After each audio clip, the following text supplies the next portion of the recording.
Hi guys, welcome back to the Cupcake Gemma channel. I'm Dane and it's been so long since I last seen you and I miss you so much. I really do. But let's bake together again and I'm gonna make my new favorite buns. These are vanilla pecan cinnamon rolls and they've got lots inside them. Basically, they are a brown sugar dough with a cinnamon pecan praline filling. They're laced with nibbed caramelized pecans and then it's topped with a heavy on the vanilla cream cheese glaze. They're absolutely delicious. They're so squishy and soft and really Moorish. And I know you're gonna wanna make them immediately, but there are a few elements in the filling that take a little bit of time to make. We're not gonna make them first, we're gonna make them when the dough is on its first proof, because we'll have quite a bit of time.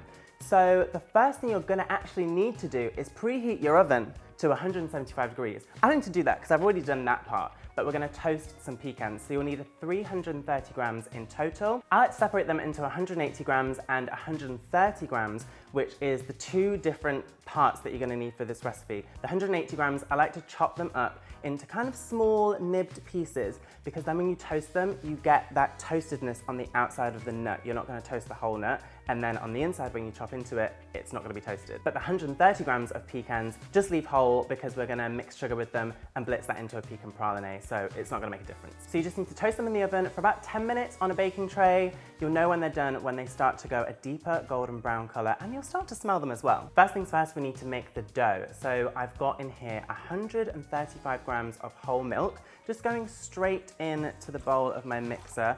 I warmed this through, you can do it in the microwave or on the hob, just until it's about body temperature, so somewhere between 35 and 40 degrees Celsius. And then some really soft unsalted butter. I've got 100 grams of this going in. 1 large egg, if you don't have large eggs, measure it to about 60 grams, 300 grams of strong white bread flour, 40 grams of soft light brown sugar, 5 grams of salt, and 7 grams of fast action dried yeast. Mix this on a slow speed to bring all of the ingredients together and then turn it up to a medium speed and knead this for about 10 to 12 minutes.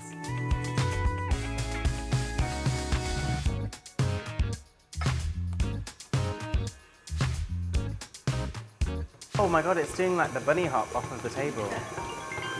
It's done. Well, you'll know it's done by when the dough is really, look at this, it's so elastic. And if you pull it between your fingers like this, oh, this is a proper, guys, these are gonna be epic buns. This is called the window pane test. And when you pull it between your fingers like that and it doesn't break immediately, it's kind of translucent. That's when you know the dough has been kneaded enough. And I've just got a little scraper here, just to scrape the excess from the sides and just flour the surface very lightly and just plop the dough out. We're just gonna give it a little bit of a knead, and all I'm gonna do is just kind of fold it back on itself and then take both of my hands and just kind of shove them underneath whilst rotating the dough. And that will just make sure that the dough gets in a nice ball and the top is really nice and smooth and taut. And then I've got a bowl here, clean, and I'm just gonna put a little bit of flour in. I know it will kind of just sink to the bottom, but it will just give a bit of security that the dough won't stick too much to the bottom of the bowl. And just plop it in. The nuts I told you I'd done earlier, I'm just doing some more, okay, so I can show you properly. But with this bowl, with the dough in, just pop a little bit of cling film on top, just loosely, so that when the dough is proving all that carbon dioxide it's creating, yes, the carbon dioxide it's creating has somewhere to go and it's not kind of just against a tight lid of cling film.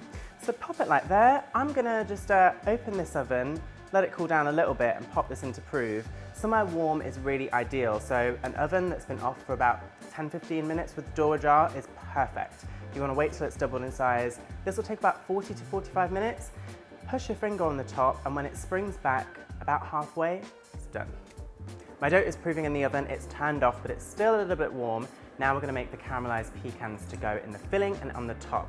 So I've got 180 grams of toasted pecans here, chopped quite finely, so they're like little nibs of nuts. I don't want like big chunky nuts in this. You can do whatever you want, but I prefer this. It just feels a bit more like refined and you just get that little bite of nut. So you should have toasted these already earlier, I told you that first.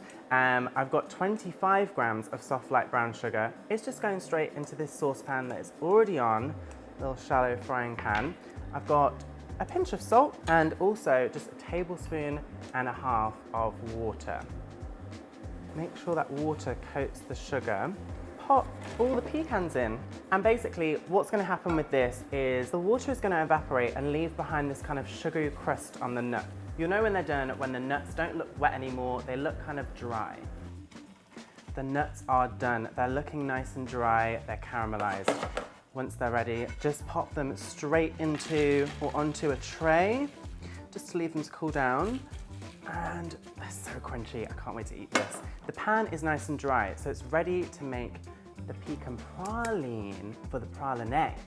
And that just consists of soft light brown sugar, 150 grams, and then basically we'll cook this in the pan until it starts to become nice and liquid and it will melt down to a caramel. Keep it on a medium-low heat. You want to do this slowly. This will be very hot, so be careful. In the meantime, add a pinch of salt to your toasted whole pecans and then toss them around and add the nuts into the liquid sugar. Just coat them as well as you can. The sugar will be thick because the ratio of sugar to nuts is not equal. Transfer it onto a non-stick mat or greaseproof will work well and leave to cool.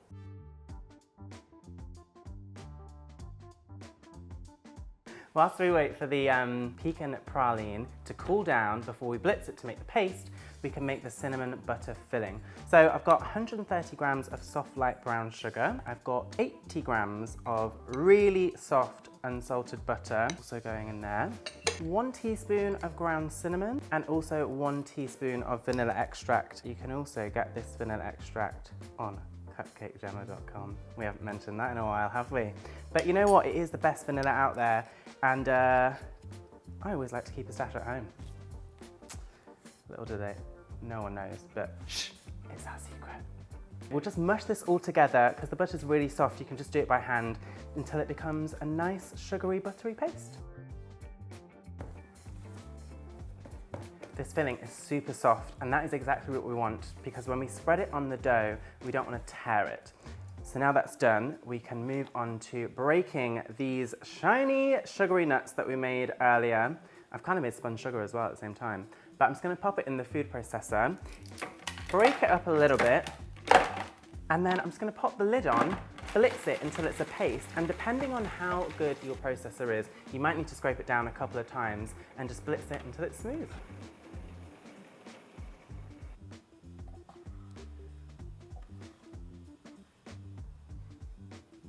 Pecan praline is done, and Sam just had a little bit himself and he said it's absolutely delicious. It's really good.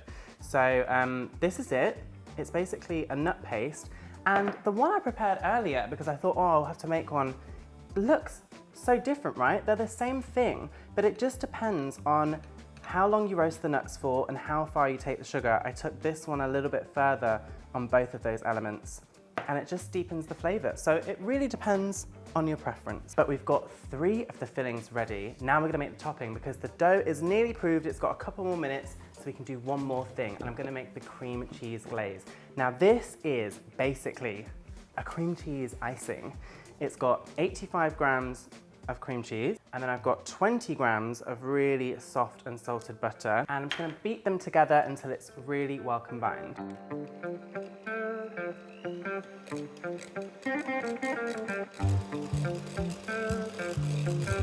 Now that that mixture is nice and smooth, there's no lumps of butter, I'm gonna add the icing sugar, and I'm just gonna do this all in one go because it doesn't need to be light and fluffy. We're gonna add milk to this to loosen it a bit. So I've got 190 grams of sifted icing sugar, and give that a mix carefully until it's all well combined.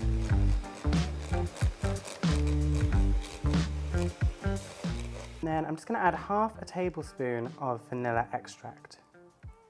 And then give it another mix and gradually pour in some whole milk, just to loosen it up.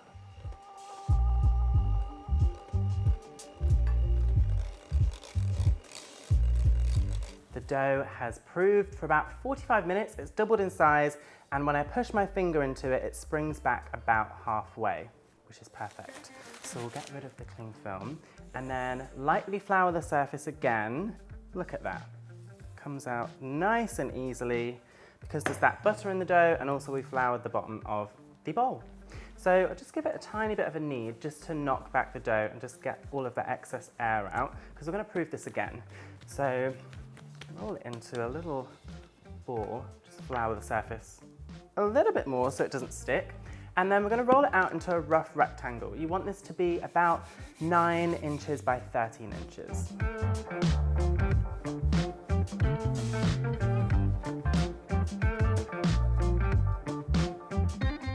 The dough will kind of spring back every now and again, so you just want to just tease it and pull it into shape. The dough wants to be about 1/2 centimeter thick. If it's too thin, then when it proves, it won't have anything to kind of bulk out, if that makes sense. You'll have a really thin dough. Now it's time to add the filling. So it's a good job we prepared everything, so you can just go, go, go. So I've got the cinnamon butter filling here. It's nice and soft. Just plop it straight into the middle, and then using a cranked palette knife, just spread it out, leaving about 1/4 centimeter gap from the edge.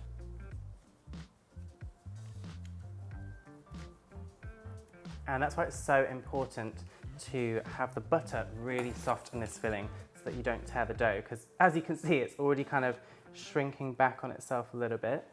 But that is all done. You want to go right to the edge, because we are going to chop a little bit off of each end just so it's nice and neat, but you don't want any filling missing in any of these areas. Now to bring in the pecan praline. And I'm only going to add about half of this, but I really wanted you to make a full batch. It's just a bit easier to blitz everything together in the food processor. I mean, look at that. So delicious. So half of this is going on, and just spread it out in the same way as the cinnamon filling.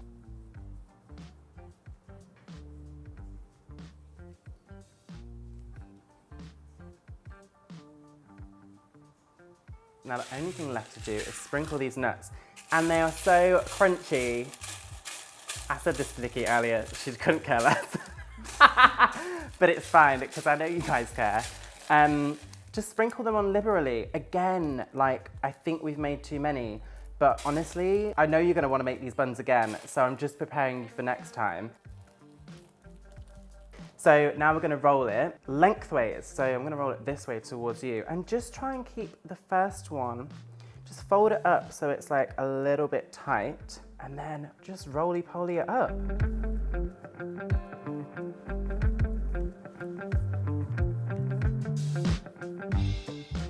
Now it's time to cut it up. So I want to make 6 buns, so it's got a ruler here, and this is why I said to measure it, because I'm going to do them 5 centimeters thick each. So just put the ruler against the dough, just cut it off to the 30 centimeter mark, and then you can divide it equally into 5 centimeter logs.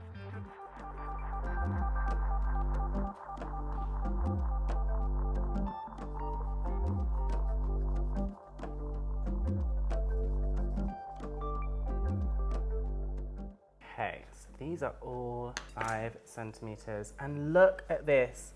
This is why you pack it full of all the stuff that we made. There's no point in leaving it out, it's so delicious. So we're just gonna pop these into a tin. I've got just a regular enamel baking tin here, and we'll just pop them in, standing up so you can see the inside even, like this.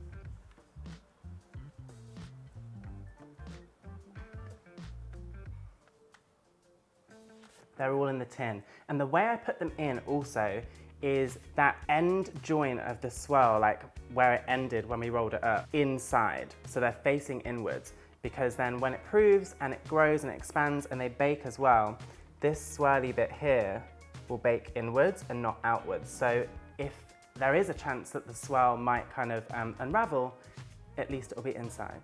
Does that make sense? Okay.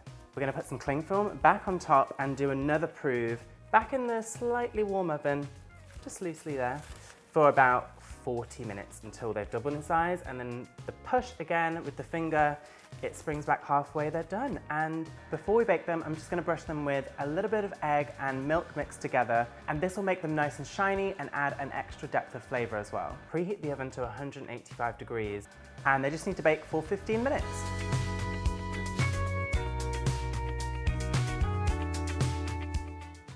The buns are out of the oven. They've been cooling for about 10 minutes, and the cream cheese glaze that we made earlier, I'm just gonna pour it straight on top, and then we'll top it with the pecans.